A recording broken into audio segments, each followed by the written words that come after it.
331 avant notre ère. Près du petit village de Gaugamélès, en actuel Irak, deux immenses armées livrent bataille pour dominer le monde.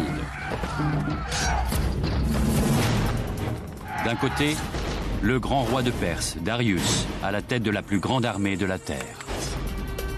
Il devait y avoir 200 à 250 000 hommes sur le champ de bataille.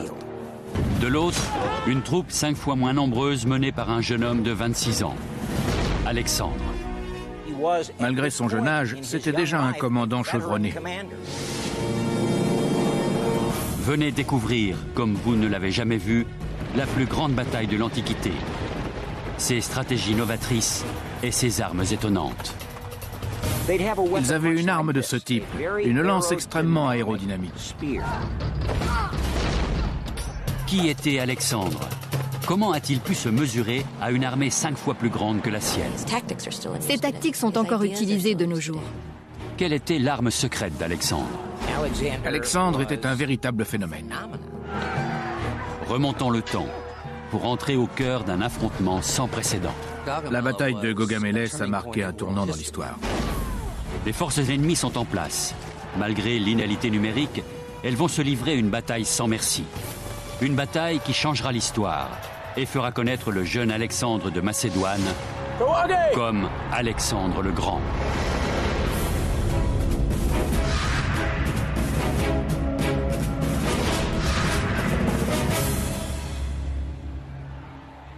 « 1er octobre 331 avant notre ère.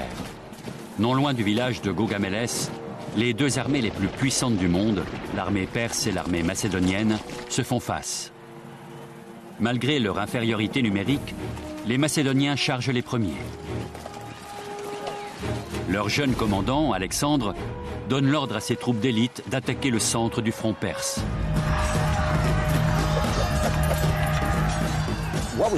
À Gaugamélès, c'est tout l'empire perse qui était en jeu. Et cet empire, Darius III compte bien le conserver. Il a déjà perdu face à Alexandre à la bataille d'Issos. Aujourd'hui, il a la ferme intention d'écraser le jeune roi. Darius ordonne à ses hommes d'attaquer les Macédoniens sur le flanc droit. Darius tendait un piège et forçait Alexandre à s'y précipiter.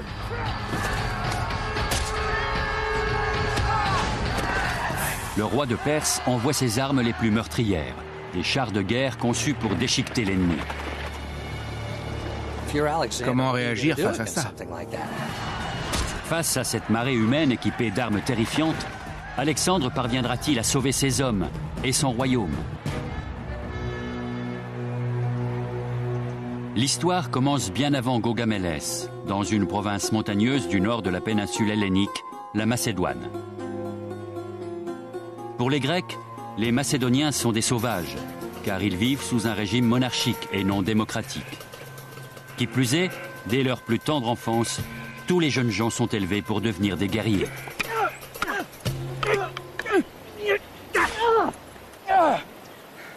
Allez, bats-toi! Bats-toi, Alexandre! Alexandre connaissait très bien l'épopée homérique. Il a grandi dans une société qui accordait une grande valeur aux héros et exaltait tout ce qui pouvait révéler le courage individuel.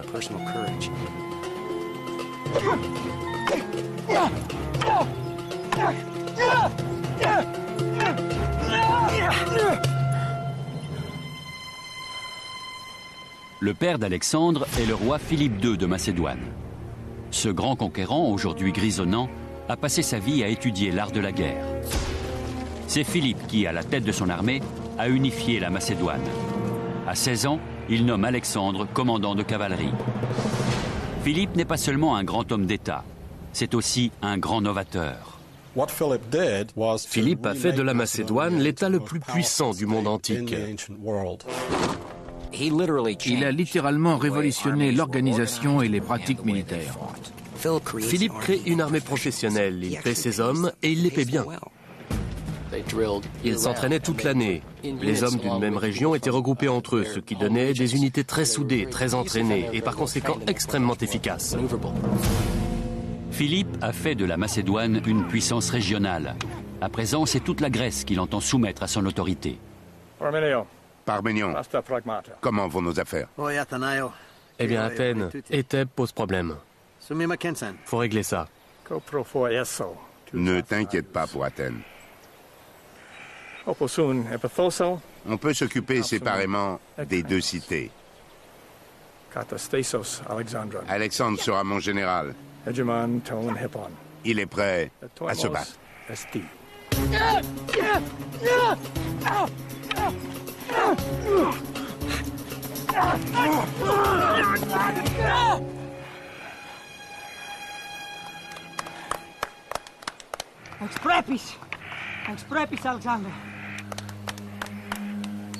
Mais quelqu'un d'autre joue un rôle déterminant dans la vie d'Alexandre. Sa mère, Olympias, fille du roi d'Épire et première épouse de Philippe. Dans le meilleur des cas, sa relation avec Philippe était houleuse. Philippe l'a répudiée en faveur d'une nouvelle épouse. Cela a sans doute suscité un certain ressentiment de la part d'Alexandre, qui estimait que sa mère avait été bafouée, injustement privée de ses privilèges. De son côté, Olympias craignait que cette nouvelle épouse ne mette au monde un fils que Philippe préférerait à Alexandre comme héritier. En 336, l'assassinat de Philippe vient bouleverser la vie d'Alexandre. Un événement déterminant pour la Macédoine et pour le jeune prince.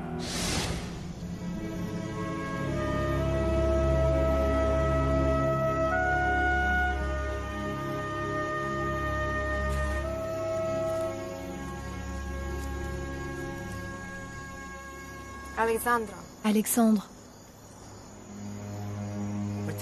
Mon père est mort. Oui. Mais tu es roi, Alexandre.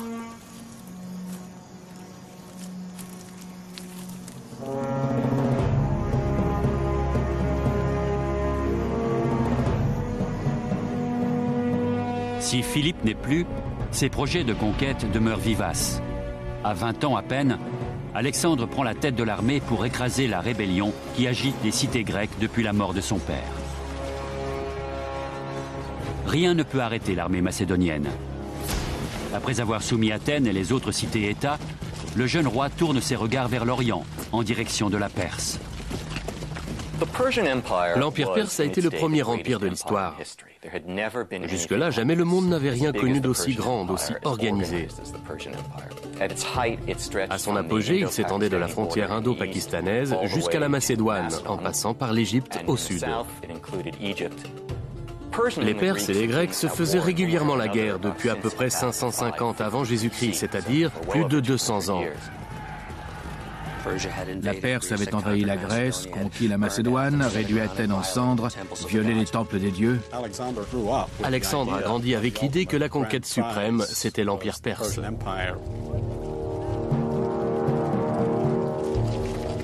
En 334, Alexandre et ses 45 000 hommes font route vers l'Est et pénètrent sur le territoire de l'Empire perse. La légende raconte qu'en traversant l'Anatolie, Alexandre s'arrête dans un temple aux environs de la ville de Gordion.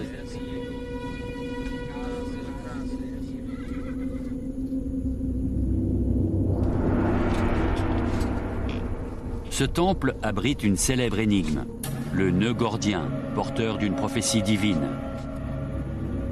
Quiconque parviendra à défaire ce nœud inextricable deviendra maître et seigneur de l'Asie. Alexandre ne peut s'empêcher de relever le défi, lui qui a d'ores et déjà proclamé qu'il s'emparerait du continent. À l'époque, et particulièrement pour un homme comme Alexandre, tout imprégné de l'Iliade et de traditions héroïques, un roi se devait de partir à la conquête du monde. Ne le faites pas, Majesté. C'est un piège pour ridiculiser les étrangers. Mais je ne suis pas un étranger. Naguère, cette terre était grecque. Je suis roi de Macédoine, commandant suprême de la Ligue de Corinthe. Et bientôt, je serai maître de l'Asie.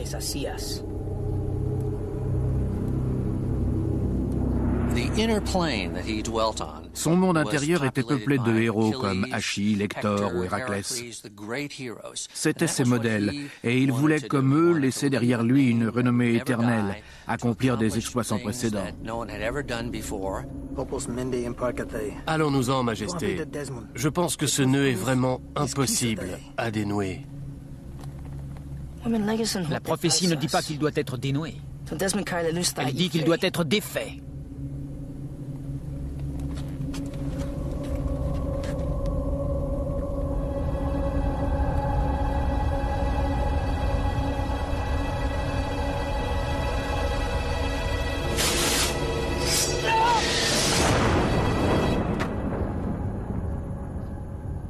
Peu importe la méthode, le nœud est défait.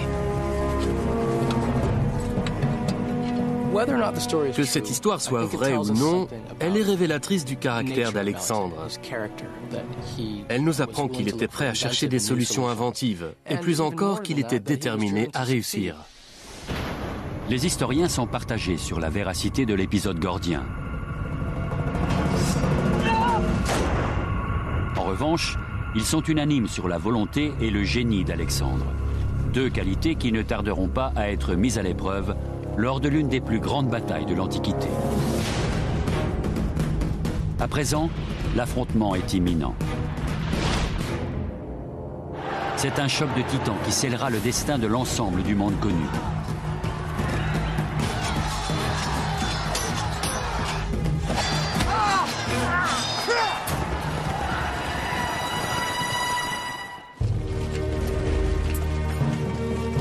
Depuis 334, Alexandre et son armée de 45 000 hommes ne cessent d'avancer sur les terres de l'Empire perse.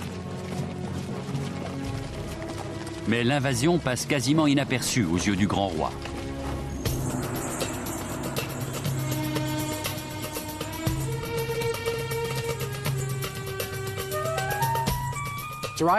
Darius III, le roi de Perse, était monté sur le trône en 336 avant Jésus-Christ. Qu'est-ce qu'il y a? Darius apprend enfin qu'Alexandre et son armée ont pénétré sur les terres de l'Empire. À présent, que va-t-il faire? Les Perses veulent une victoire rapide sur Alexandre. Étouffer la rébellion dans l'œuf, l'écraser avant qu'il n'ait le temps d'avancer plus loin. Écrasez-le! Mais la stratégie de Darius échoue. Les Perses sont vaincus à la bataille du Granique, à la bataille d'Issos, puis au siège de Tyr.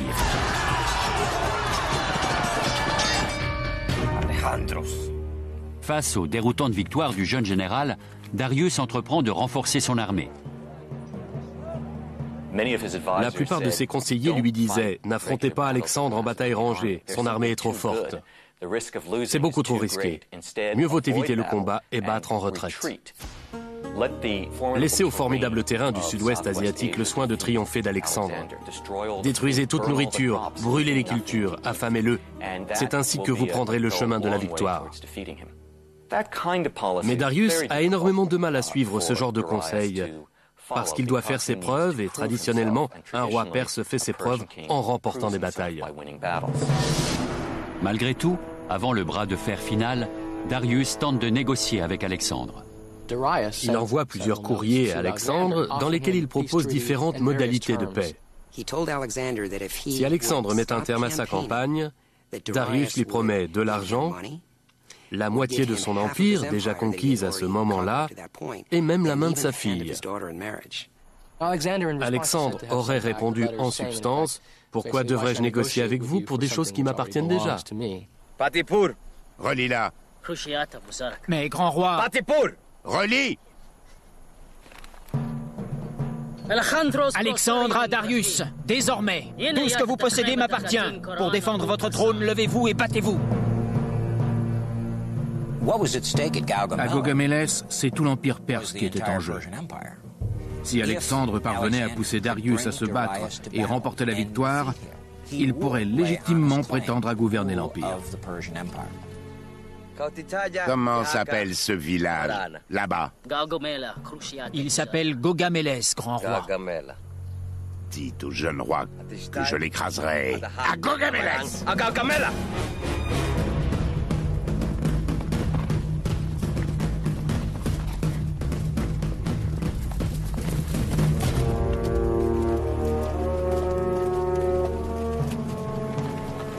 Darius a levé une armée provenant de tous les recoins de son empire. Lorsqu'elle se met en place, les éclaireurs grecs courent rapporter à Alexandre que jamais ils n'ont rien vu d'aussi imposant. L'armée perse recouvrait tout le champ de bataille. Nous pensons que Darius devait avoir 200 à 250 000 hommes, c'est-à-dire environ 5 fois plus que n'en comptait l'armée d'Alexandre. Nous avons des données relativement sûres pour l'armée macédonienne, à savoir qu'elle se composait de quelques 40 000 fantassins et 7 000 cavaliers. Alexandre est secondé par un commandant de cavalerie chevronné, Parménion. Parménion était l'un des généraux de confiance de Philippe. C'était un homme de la vieille école et l'un des seuls à oser s'opposer ouvertement à Alexandre. Quand Alexandre demandait conseil à Parménion, il savait pertinemment qu'il lui donnerait une réponse classique.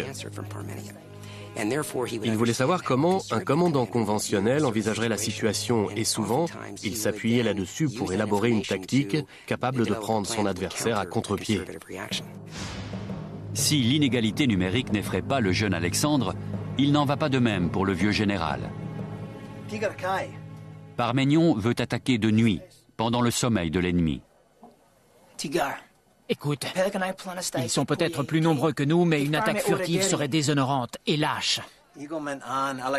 Si j'étais à votre place, j'attaquerais maintenant. Moi aussi. Si j'étais Parménion. Mais je ne suis pas Parménion. Je ne veux pas d'une victoire volée. Nous attaquerons au matin.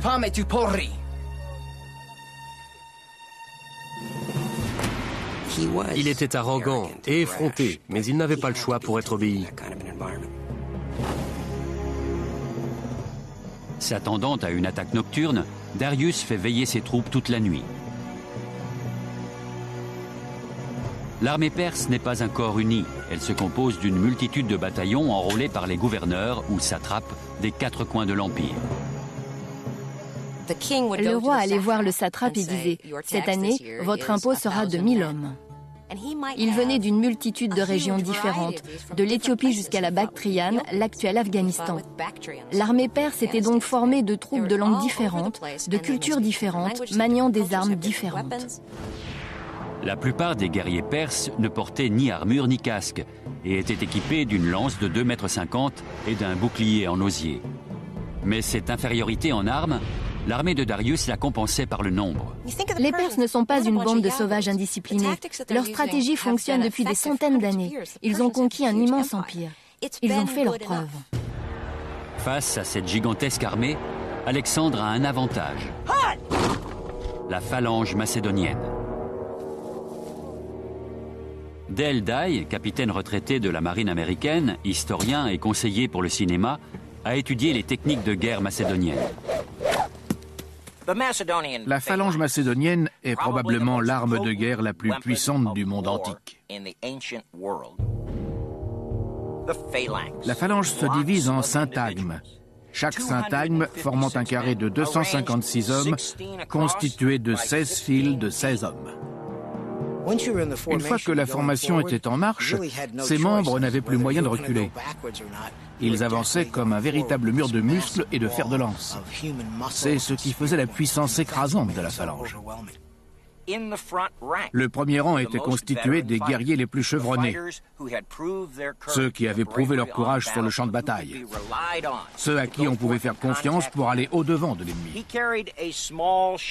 Ils portaient un petit bouclier, la pelte, suspendu à leur cou pour mieux répartir la charge. Mais surtout, ça leur permettait de garder la main gauche libre. Comme elle n'avait pas à tenir la pelte, elle pouvait empoigner l'arme principale.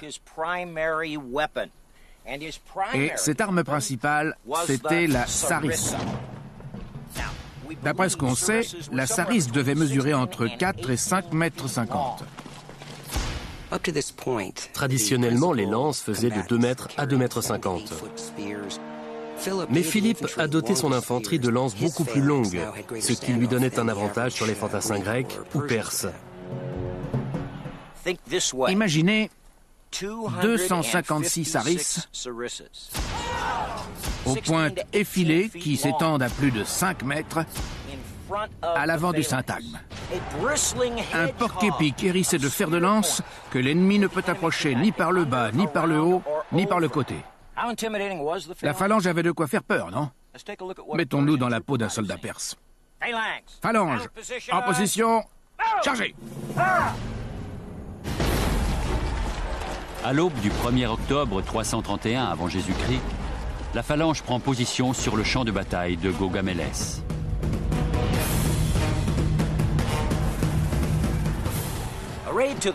En général, la phalange était flanquée à l'extrême droite d'une unité d'infanterie lourde constituée de soldats appelés hoplites. Contrairement aux peltastes, les soldats équipés de la pelte, les hoplites portaient un grand bouclier généralement connu sous le nom de hoplon. Au combat, il pouvait servir à assommer, à repousser ou à renverser l'ennemi. Ce qui donnait à l'hoplite le temps de tirer son arme de main, une épée. Le plus souvent, c'était une épée plate, comme celle-ci, à double tranchant et assez courte, contrairement aux longues épées du Moyen-Âge. Elle était conçue pour faire un carnage au corps à corps. L'hoplite peut la cacher derrière son bouclier. De cette façon, l'ennemi n'a aucun moyen de savoir ce qu'il va faire, quel sera l'angle de frappe. Le coup peut aussi bien venir d'en bas que d'en haut. L'hoplite n'avait pas de temps à perdre à se battre en duel. Il préférait utiliser son bouclier pour refouler l'adversaire, continuer à progresser, ne pas perdre son élan. À force d'être repoussés, les soldats ennemis finissaient par s'empêtrer. Ils trébuchaient et une fois à terre, les hoplites leur réglaient leur compte. Les armées ont pris position. Les hostilités vont bientôt commencer.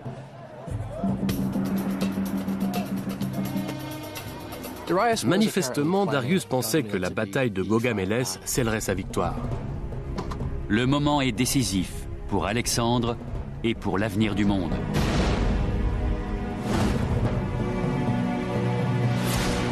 Avec quelques 250 000 hommes, les Perses ont constitué la plus grande armée jamais connue.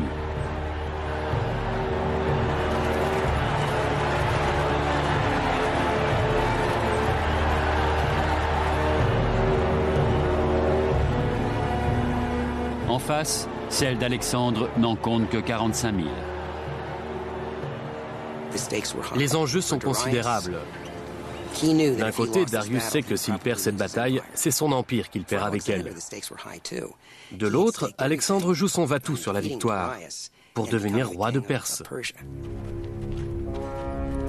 Pour Alexandre, Gaugamélès est une bataille à quitte ou double. S'il gagne, l'empire le plus riche de la terre sera à lui. S'il perd, 45 000 hommes seront massacrés et la Grèce subira de nouvelles invasions.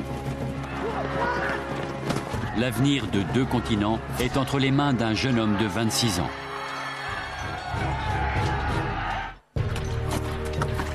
À la tête de ces 45 000 hommes, Alexandre se trouve face à une armée 5 fois plus nombreuse.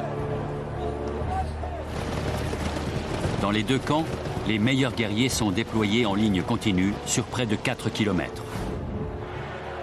Alexandre n'a qu'une inquiétude, son infériorité numérique. Car pour le reste, ces hommes ont été précisément entraînés pour ce type de combat.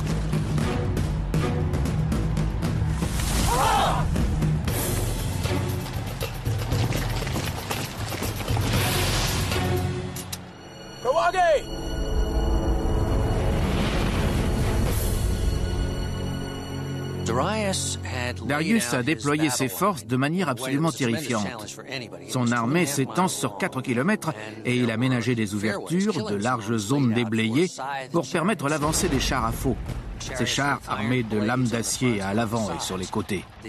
De son côté, même étiré au maximum, le front macédonien reste quand même débordé d'1 kilomètre de part et d'autre. Ce qui veut dire qu'Alexandre risque d'être pris en tenaille par la cavalerie perse sur les flancs, tandis que les chars à faux l'attaquent au centre. Alors, comment réagir face à ça? Pour Alexandre, chaque bataille est une partie d'échecs. Il sait que celle-ci sera difficile. Alexandre considère son armée comme un marteau et une enclume. La phalange représente l'enclume et la cavalerie le marteau. Elle pousse l'ennemi qui se retrouve écrasé entre marteau et enclume.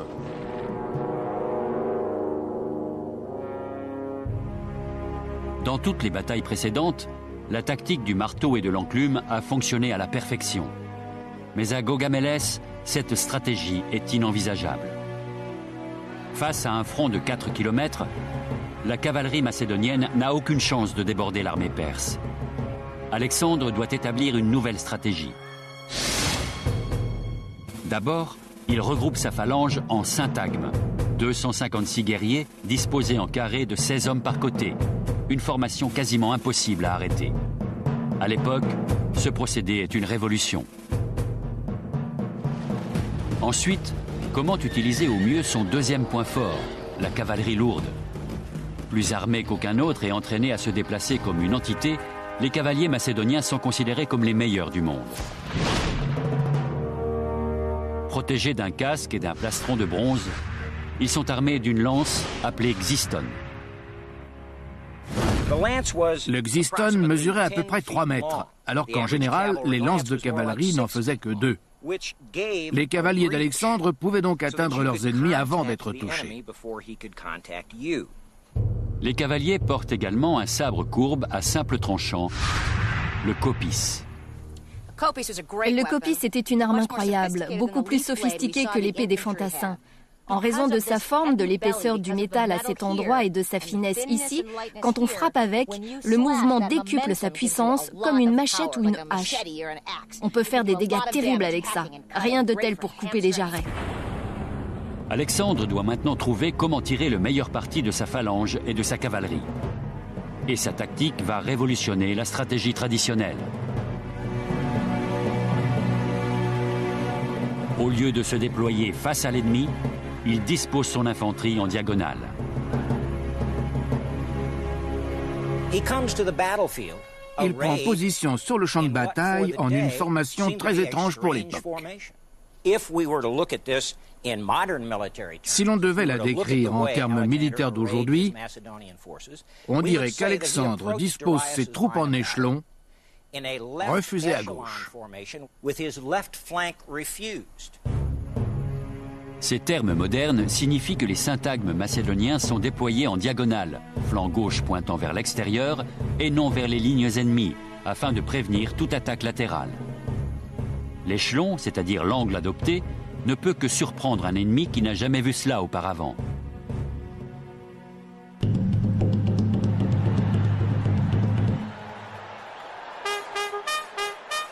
Le front macédonien se met en branle.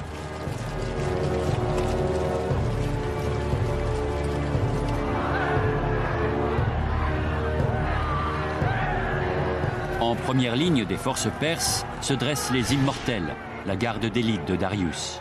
Quand l'un se faisait tuer, un autre prenait sa place. C'est pour ça qu'on les appelait les Immortels. Quoi qu'il arrive, ils étaient toujours 10 000. Lorsque les Macédoniens approchent, Darius est convaincu que leur formation oblique lui donne un énorme avantage, car elle offre à sa cavalerie un vaste terrain ouvert où s'engouffrer. Alexandre est fin tacticien. Il sait qu'une armée composée d'une cavalerie imposante n'hésitera pas à charger dans une ouverture si on lui en donne l'occasion. Pour lui, il était évident que s'il offrait cette possibilité à Darius, Darius en profiterait. Et il avait raison.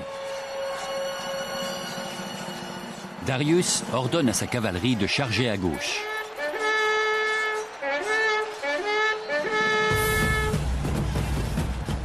Sous les ordres de Parménion, le flanc gauche de l'armée macédonienne attend l'attaque, sachant que son rôle est d'occuper la cavalerie perse le plus longtemps possible. À l'autre extrémité du front, Alexandre fait quelque chose de totalement inattendu. Il entraîne sa cavalerie vers la droite.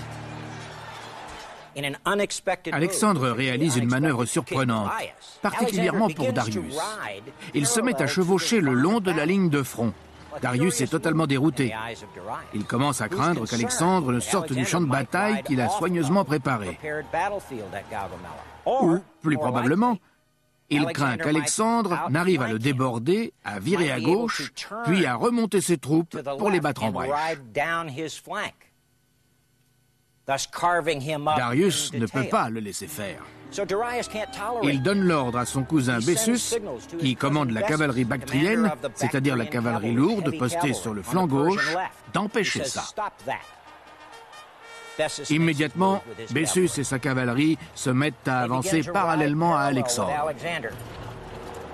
Si Darius est déconcerté par la manœuvre inédite, il n'a guère le temps d'y réfléchir.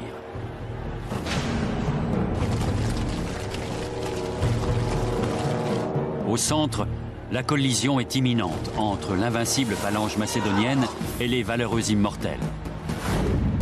Par le biais de ces deux armées, ce sont deux empires, deux continents qui s'affrontent. Le destin du monde est en jeu. La bataille de Gaugamélès vient de commencer.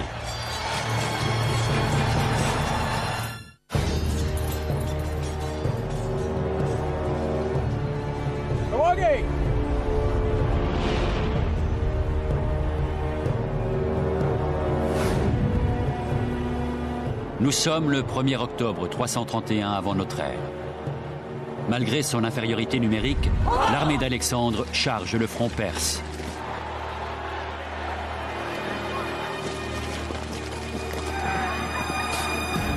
L'affrontement a commencé.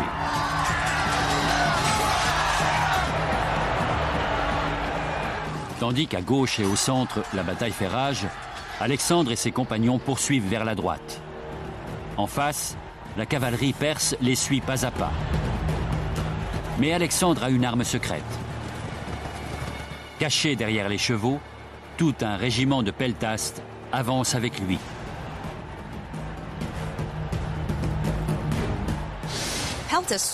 Les peltastes étaient des soldats d'infanterie légère chargés des escarmouches. Il y en avait sur tout le champ de bataille. Ils étaient munis de différentes armes et quand ils frappaient, c'était un vrai bombardement de lances et de pierres. Les peltastes utilisaient plusieurs sortes d'armes. Ils avaient des arcs et des flèches à courte portée. Ils avaient des javelots. Ils avaient une arme qui ressemblait à ça. Une lance très légère, très aérodynamique, dont le but n'était pas tant d'aller loin, mais vite. C'est cette arme qui nous a donné ceci. Merci, Charles. Ça, c'est un javelot sportif, comme celui qu'on utilise dans les compétitions olympiques modernes. Mais il ne faut pas oublier que c'est ceci qui a donné cela. Est-ce que c'est efficace? On va voir.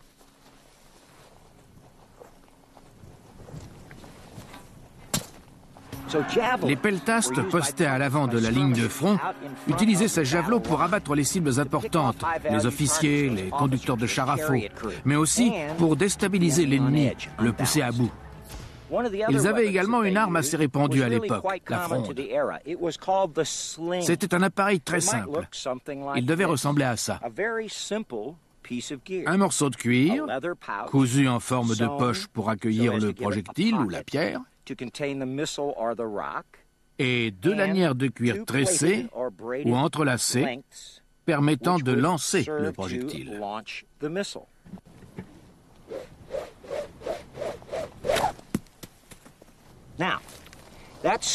À première vue, la pierre que je viens de lancer ne donne pas l'impression de pouvoir blesser qui que ce soit. Mais imaginez la scène avec 200 ou 300 peltastes armés de frondes et mitraillant l'ennemi de pierres ou de projectiles métalliques. Ils font forcément des blessés. Mieux encore, ils sèment la panique. Accompagné de ces peltastes cachés, Alexandre poursuit son avancée sans anicroche. Cette botte secrète est l'une des clés de la stratégie qui le conduira à la victoire. De l'autre côté du champ de bataille, l'armée perse commence à ressentir la pleine puissance de la phalange macédonienne. Voyant ses troupes d'élite en difficulté, Darius décide d'envoyer son arme la plus redoutée, les chars à faux. Le char à faux était un gros char à 2 roues sur lesquelles 2 lames étaient fixées à la verticale, de manière à trancher tout ce qu'elles rencontraient sur leur passage. 200 chars à faux, l'arme suprême de Darius, s'élancent.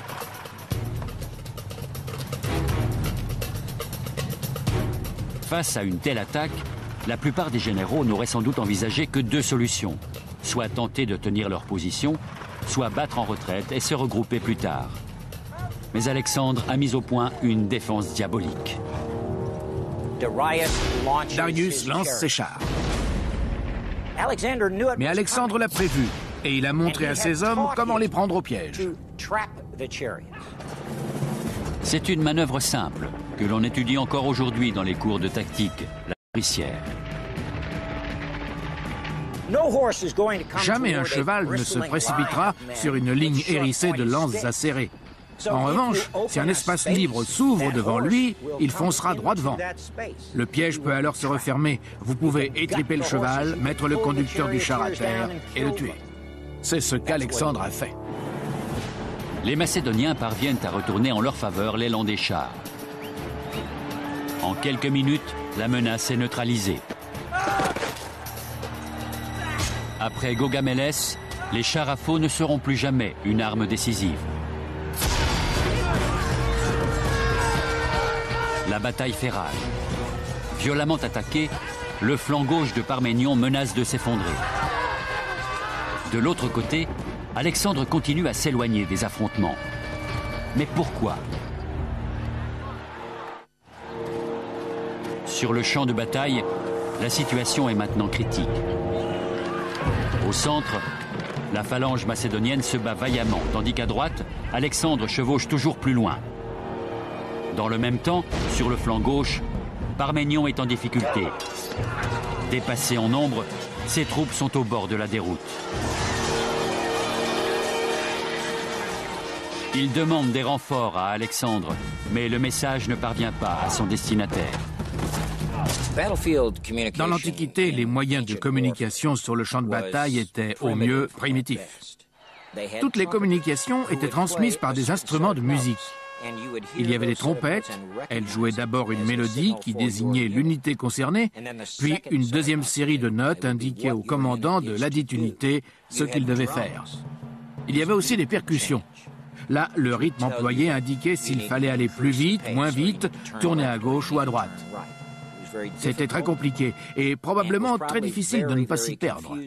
La poussière et le bruit des armes pendant la bataille posaient un vrai problème, surtout pour les communications. Tandis que Parménion résiste de son mieux, Alexandre et ses compagnons continuent leur avancée sans charger ni battre en retraite. La cavalerie de Darius ne les quitte pas d'un pouce, prête à parer à l'attaque. Alexandre mène ses troupes de plus en plus loin, tellement loin qu'il finit par sortir du champ de bataille que Darius a soigneusement fait déblayer. De cette manière, il pousse le roi à laisser s'éloigner sa cavalerie pour éviter d'être débordé. Peu à peu, le front perse commence à s'ouvrir au centre, mais Darius ne peut pas se permettre de décaler ses hommes vers la gauche pour colmater la brèche. Et là, Alexandre repère le trou béant.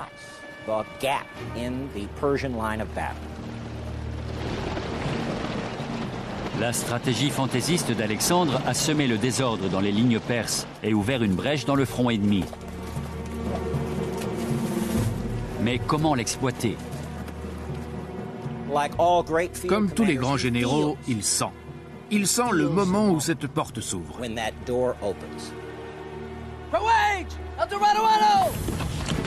En une manœuvre stupéfiante, Alexandre et toute sa cavalerie font demi-tour et chargent droit sur la brèche.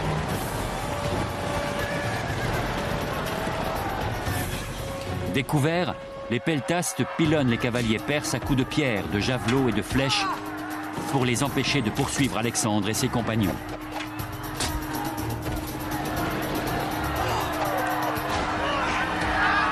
Darius devait être assis bien tranquillement en retrait. De son poste, il lançait ses chars à faux, il envoyait sa cavalerie, et il était persuadé qu'elle allait écraser Alexandre comme un rouleau compresseur. Et tout à coup, il lève la tête et découvre qu'Alexandre n'était pas seul avec ses cavaliers. Alexandre menait ses compagnons en personne. Il se mettait en danger à chaque bataille. Alexandre et sa cavalerie se ruent dans la brèche et pénètrent en force dans le camp adverse.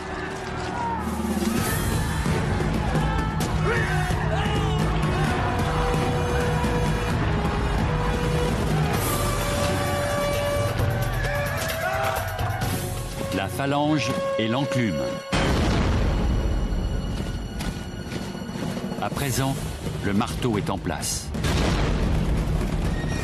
Prise en étau, l'infanterie perse n'oppose aucune résistance. La phalange avance implacablement.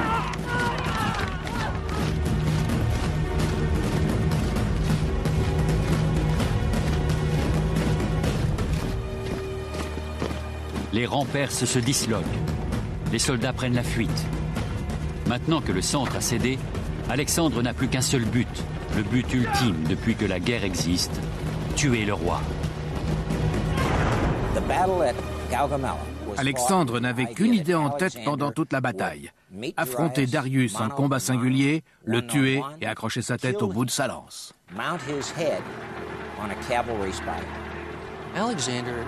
Il savait que quand on coupe la tête à un serpent, son corps meurt avec lui. Mais au moment même où il rattrape le grand roi en fuite, Alexandre s'arrête net.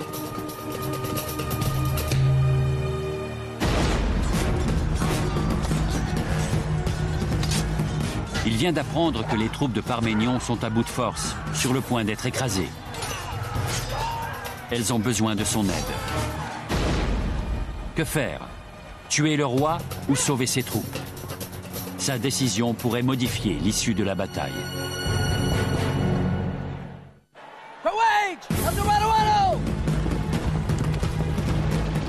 Darius a pris la fuite et Alexandre est à ses trousses. Mais à présent, le jeune roi se trouve face à un terrible dilemme. Alexandre a besoin de poursuivre Darius. Il faut qu'il le tue et qu'il le décapite. Alexandre le rattrape, mais le flanc gauche de son armée a besoin de renforts de toute urgence. Le choix est cornélien pour un jeune homme de 26 ans décidé à conquérir le monde. Il fait le choix de la raison. Il tourne les talons, laisse courir Darius et va sauver ses hommes.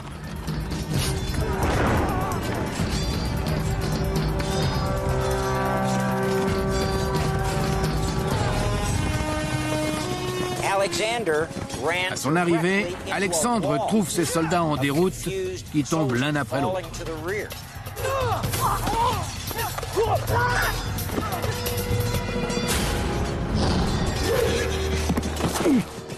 C'était un commandant actif, combatif, qui se mettait en danger et adorait ça. L'opération de sauvetage de Parménion est l'une des phases les plus durement gagnées de la bataille.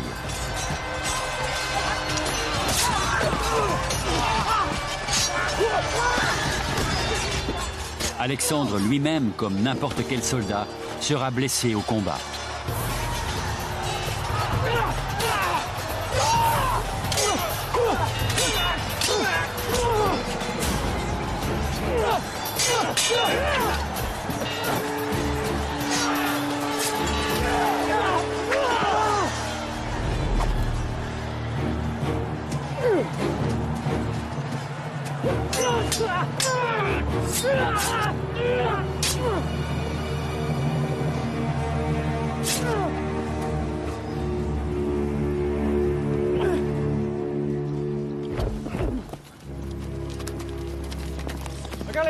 Majesté, Majesté, Darius s'est échappé.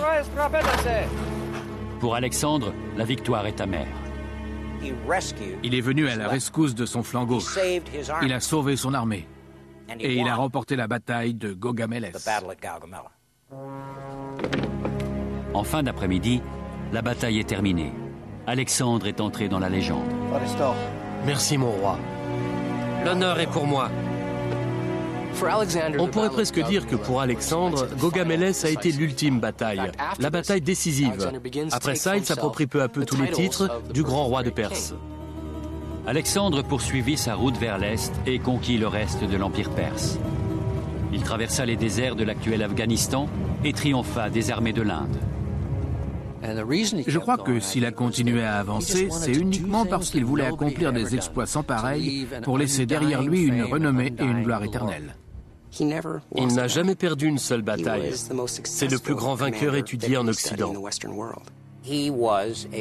C'était un brillant tacticien, un brillant homme d'État, un être charismatique qui exhalait une sorte d'aura de puissance. Si je devais établir une liste de grands généraux, Alexandre serait le premier. Il mérite vraiment son épithète de grand.